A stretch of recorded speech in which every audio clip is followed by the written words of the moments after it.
All right, this is a big lesson. Lesson 29, negative exponents and zero exponents. So stop the video whenever you need to, maybe to copy down a problem since I already have them copied down, or to rewatch a video, you can rewind. So we're going to start out talking about negative exponents with the definition of a negative exponent. If we have anything to a negative exponent, we can bring it to the denominator and it becomes positive. And if it's positive in the denominator, when we bring it up to the numerator, like that, it becomes negative. So this is the definition. Now, if that doesn't make sense to you, we're going to do some problems to help us out a little bit. So the first one is we're just going to move these from denominator to numerator, or numerator to denominator, the opposite of whatever they are. So if we want to move this 3 from the denominator, 3 to the 4th, to the numerator, we would just make it 3 to the negative 4. When you move it up or down, it becomes the opposite sign. So I'm moving it up, so it's going to be a negative 4. This one, we're going to move it down. So instead of it being 7 to the negative 2, it's going to be 7 squared. This one is 1 over 5 to the negative 8th, so we're going to bring it up, and it's going to become 5 to the positive 8. And this one is to the negative 3, 6 to the negative 3, so we're going to bring it down, so it's going to be 1 over 6 cubed. Do you see how that works? If you bring it up, it becomes negative. If it's already negative and you bring it down, it becomes positive. So let's try a couple more examples to help us to understand this. Now, if I want to simplify 3 to the negative 2, I can do 3 squared and get 9, but I can't take 3 to a negative power. So what we have to do is first make the exponent positive. So that's going to be 1 over 3 squared, like that. And now we have 3 squared is equal to 9, so we can do our final answer as 1 over 9. That's why we need to know what to do with these negative exponents. We need on numbers to make it positive before we can do anything else. So here's another one. We can't take 3 to a negative 3 power, but we can bring it to the numerator and make it positive. So now we have 3 times 3 is 9, times 3 is 27. So these seem harmless enough, don't they? All right, tricky. We have parentheses. That means everything in the parentheses has to go in the denominator. So here we go, 1 over negative 3, and we're going to make our exponent. It's negative in the numerator, so it's going to be positive in the denominator. Negative 3 times negative 3 is 9, so it's going to be 1 over 9. So far, it shouldn't be so bad. We're going to add some more complicated things right now. All right, hold on a second. All right, we have a lot to do today. This is called our product rule for exponents right here.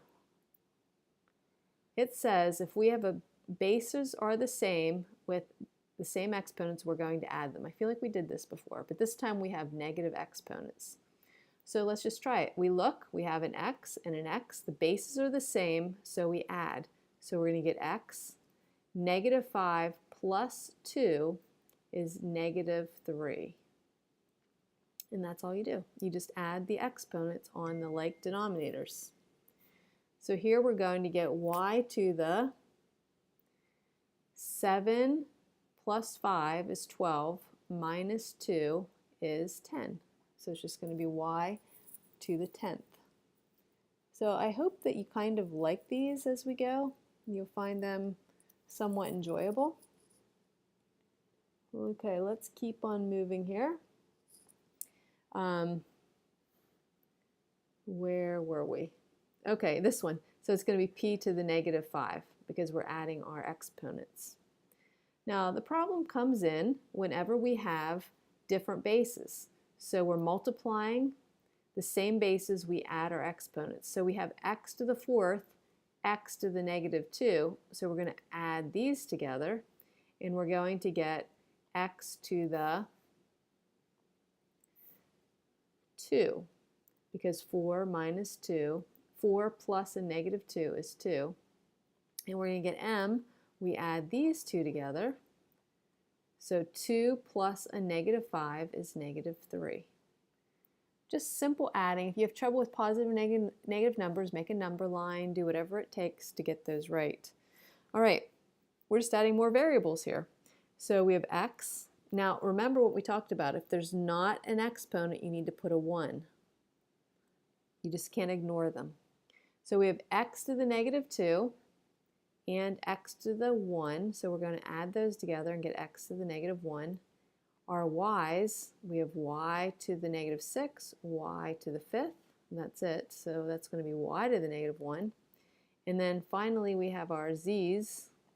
So we're going to have z to the 1 plus 5 is 6. And that's all there is to that. That's pretty easy so far, isn't it? I thought maybe this lesson would be a little bit harder, but I think you guys can do that without any problems. All right, one more definition. So there's 3 so far. We have this one where you have x to the m times x to the n. It means when the bases are the same, you add your exponents. We also have the one that says x to the negative n is equal to 1 over x to the n. Just when you go up or down, it becomes opposite. And now we have this really important one. If you have anything to the 0 power, variable or number, it's going to be 1. And you can see this is kind of like a little proof of it. If we have x to the 5th over x to the 5th, isn't that 1? Anything over itself is 1. So if I bring this guy up to the numerator, remember how the positive 5 turns into a negative 5, and then we follow our second rule and add these together, we're going to get x to the 0. And this fraction here is equal to 1, so x to the 0 is equal to 1. All right, all you have to remember is anything to the 0 power is 1, and let's see how that plays out in our problems. So pretend like we're just doing problems above. We have this one and this one. We add our exponents together. 2 minus 2 is x to the 0. And then we do our y's. That would be y to the 3rd. Now x to the 0 is equal to 1.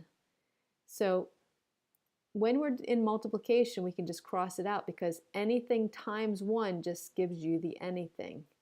This would be the same thing as 1 times y to the 3rd, which would just be y to the 3rd. So 1 times anything is the anything. That's why we can just cross it out when you're multiplying all these together. Let's try part B of this problem. We have, this would be m to the 6th and b to the 0 because we're adding our exponents. The b to the 0 would just be 1. 1 times m to the 6th is just m to the 6th. All right, whoops, my little board did its own thing here. Okay, let's keep going here. All right, this one says use the distributive property, so we're adding another dimension to this. We're almost done. We're going to take this times this and this times this. So let me just check to make sure that the book doesn't include an extra step. Nope. But what we can do here is, since we have y to the 0 power, we can just kind of cross it out. We have z to the 0 power, we can kind of cross that out as well. So what we're really going to have is x to the 5th z times p to the negative 3 minus 4x to the negative 5 z to the negative 1. Now we're going to distribute. So we're going to take this guy times that and this guy times that. So we're going to get x to the 5th z times p to the minus 3 minus 4. Now check this out. We have x to the 5th and x to the negative 5, which is x to the 0. And then we have our z. Z, remember, put your 1 on there. Z to the 1 times z to the negative 1 is going to be z to the 0. And we have one more step because of all the zeros that are going on here. So we're going to get x to the 5th z p to the negative 3 minus 4, because this would be 1 times negative 4 is just negative 4. These are, I like the zero rule thing. Uh-oh, we have a lot of problems down there. Okay, let's do another distributing. We're going to take this times this. There's no exponents of 0, so we're just going to go right ahead and distribute. So we're going to have x to the negative 2 times x squared is going to be x to the 0. Y to the negative 2 times y squared. So you add your exponents. Negative 2 plus 2 is 0. And we go again. 4 times x to the negative 2 times x to the 4th is going to be x squared. And that's going to be y. Negative 2, we're adding our exponents because the bases are the same. We're taking y to the negative 2 times y squared. You add your negative 2 plus your 2, you get 0. And then we just have to clean it up. Now when we're crossing these out, that doesn't mean they go away. They're turning into 1. So it's 1 times 1. So we have a 1 there. Don't just leave it blank. It didn't go away. It turned into a 1. Plus 4x squared is your final answer on that one. All right, let's try a couple simple ones and we'll be done. All right, 2 to the 0. What do you think it is? Yell it out. 2 to the 0, anything to the 0 power is 1. Now these are just some tricky situations. You have negative 2 to the 0, but this exponent is only on the 2. That's a 0, not a 6. Not on the negative. So you're still going to have your negative 1. Be careful with those. The exponent is only on the number, not on this. This is really the same as negative 1 times 2 to the 0. On the other hand, this whole thing is to the 0 power. So this whole thing is not equal to nothing. It's equal to 1. So you can go back and rewatch this if you need to, but this was the lesson, and we'll cover the ones that you didn't understand in class. So that is it for lesson 29.